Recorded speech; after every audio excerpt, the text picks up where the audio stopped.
श्री कृष्णाय वयम नमः। श्री कृष्णाय वयम नमः। श्रीमद् भगवत गीता के द्वितीय अध्याय का 68वां श्लोक। श्लोक कहता है, तस्मादस्य महाबाहो निगृहीतानि सर्वशः इंद्रियाणि इंद्रियार्थेभ्यः तस्य प्रज्ञा प्रतिष्ठिता। अर्थात, हे महाबाहो, जिस पुरुष की इंद्रियों के विषयों से सब प्रकार निग्रह की हुई हैं, उसी की बुद्धि स्थिर है।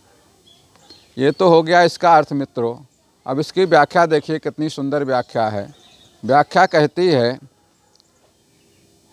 यहाँ पर भगवान कृष्ण कहते हैं कि जिसके मन में इंद्रियों में संसार का आकर्षण नहीं रहा है, उसी की बुद्धि स्थिर है।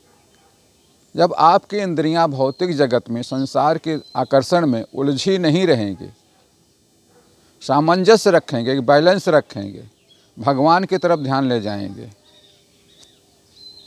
तभी आपकी बुद्धि स्थिर हो सकती है। स्थिर बुद्धि वही हो सकता है। तात्पर्य यह है कहने का कि संसार के साथ व्यवहार करते हुए अथवा एकांत में चिंतन करते हुए किसी भी अवस्था में इंद्रियां भोगों में, विषयों में प्रवृत्त नहीं होती हैं।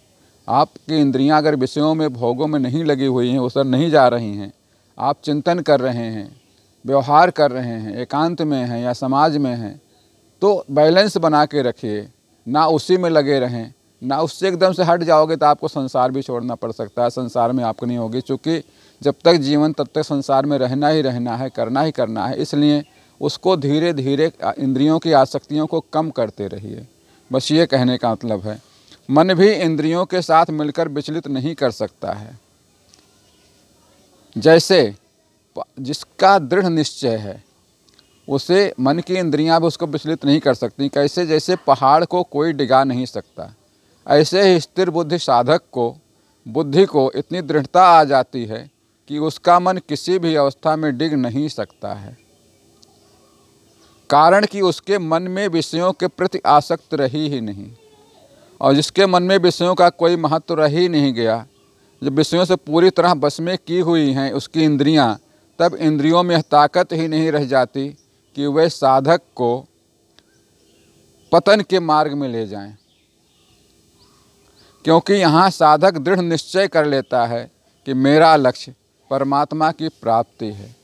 जब आपका लक्ष्य, परम लक्ष्य परमात्मा की प्राप्ति हो जाती है, तब कोई भी इंद्रियां, कोई भी आसक्ति, कोई भी कहीं भी नहीं ले जा सकती है। और उसी में साधक निरंतर प्रयास में लगा रहता है, भगवान के ध्यान में लगा रहता है, प्रभु के ध्यान में उसका चलता रहता है। बस मित्रों, आज के लिए इतना ही। कल फिर और मिलेंगे। तब तक के लिए श्री कृष्णाय वयम नमः। श्री कृष्णाय वयम नमः।